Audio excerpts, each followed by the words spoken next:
Depuis les années 50, la zone géographique appelée Triangle des Bermudes, de 500 000 km², située entre la Floride, Porto Rico et l'archipel des Bermudes, est tristement célèbre pour les disparitions répétées de navires et d'avions. En moyenne, on dénombre 50 navires et 20 avions qui disparaissent mystérieusement chaque année. On ne trouve d'ailleurs pas cette zone sur une carte ordinaire, car elle n'est pas considérée comme une région officielle de l'océan Atlantique.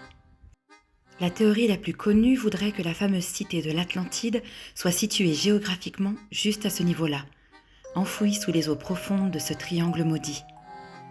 On dit que dans cette cité de l'Atlantide, 3 cristaux auraient été placés, formant un triangle et qui généraient une énergie infinie qui alimentait toute la ville. Par la suite, la cité fut engloutie, mais les cristaux, eux, émettraient toujours leur énergie, causant les mystérieuses disparitions. Les astronautes de la Station spatiale internationale auraient observé que le champ magnétique de la Terre serait affaibli précisément dans la zone du triangle des Bermudes.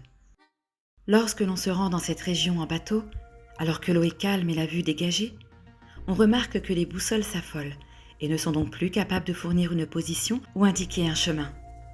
D'autres théories parlent d'une faille spatio-temporelle dans cette région, aspirant les vaisseaux ou les avions dans le passé ou vers le futur, d'où leur disparition totale des radars.